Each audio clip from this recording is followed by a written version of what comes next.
আসসালামু আলাইকুম আন্নারা সকলে ভালো আছেন আন্ডা ভালো আছে আজ আয় আন্নাগুলো নতুন একটা রেসিপি লই চলিয়েছি দেখি আন্নারা রান্নার রেসিপি বেশি পছন্দ করেন যার কারণে আন্নাগুলো ফুলকপির পাকোড়া বানাইতাম চলিয়েছি। প্রথমে ফুলকপিগুলো ছোট ছোট করে কাটি লইছি আন্নারা আন্নাকে পছন্দ মতো কাটি লইন ছোট বড়টা যা হারেন করতেন হারেন এরপরে হালকা গরম পানিতে কি করছি লবণ দিয়ে কতক্ষণ ভিজাই রাখছি যখন হোক থাকলে বাইরে যায়। ফুলকপি গুনের পরে হালকা সিদ্ধ করে লইতে হবে হিললে কি করছি ফাতিলের ভিতরে পানি আর হালকা হলুদ দিছি লবণ দিছি তারপর হালকা সিদ্ধ করে লইছি আর এটা বাড়িতে বেসন লইছি বেসনের সম পরিমাণ চাইলের গুঁড়ো লইয়ের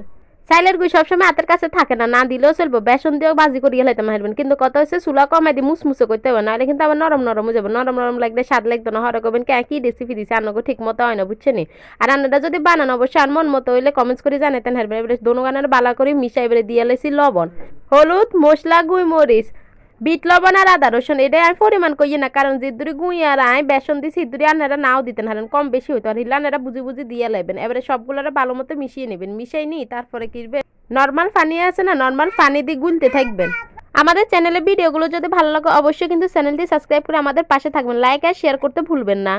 আর কমেন্টস করলে বেশি বেশি আগ্রহ হয় আপনাদের ভিডিও দিতে কারণ কি আপনাদের এক একটা কমেন্টস আমাকে অনুপ্রাণিত করে আর কোন অঞ্চল থেকে ভিডিওগুলো দেখছেন অবশ্যই কমেন্টস করে জানাবেন। একবারে পানি দিয়ে আটা এখানে গুলতে যাইয়েন না তাইলে কিন্তু কম বেশি হয়ে যাবো পানি অল্প অল্প পানি দিয়ে আর দিয়ে বালা করে কসলা নাহলে চামচ দিয়ে গুলবেন বুঝছেন নি তাইলে একটু সময় লয়ে গুললেও বুঝবেন আর লাস্টে দিয়ে কিন্তু লবণ চাবেন লবণ না চাইলে কিন্তু কোনো জিনিসই স্বাদ পাওয়া যায় না। খেয়াল করি চাইয়েন লবণ যদি ঠিক করি না কিন্তু তরকারি সাদা ইয়ে না হিলে বালা করে লবণ এসে আগে হিয়েন চাবেন হরে কিনবেন ফুলকপিরে আটা এখানে বালা করে সুবাই তেলেতে ডুবো তেলের ভিতরে ইচ্ছা করে দিয়ে লাগবেন এবারে চুলারে ডিম করে অনেকক্ষণ এগুলো বাজবেন চুলা বাই দিয়ে আবার বাজিয়ে না তাইলে কিন্তু বিতে কাছে থাকি যাবো উপরে লাল হয়ে যাবো হিলে চুলা ডিম করে সময় ধরে বাজতে হইব আর দেখেন আর কিন্তু হুড়া কত এখন তেল দিয়ে বাজিয়ে রান্নারও বেশি তেল দিয়ে বাজিয়েন তাইলে কিন্তু বেশি মুসমুসে হইব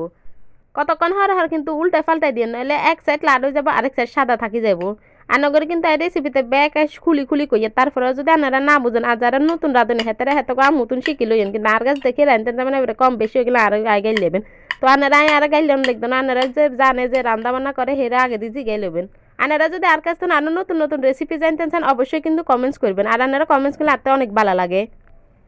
আর কিন্তু চুলা কমাই দিয়ে যে মুসমুসে করে ফাঁকড়া বাজিয়ে লাইছি এবারে বিট লবণ দিয়ে খাইলে আপনারা খাইয়ে না আর হাতের কাছে সস বিট লবণ কিছু আসিল না হিলাই এনের উপরে খাইয়ে লাইছি।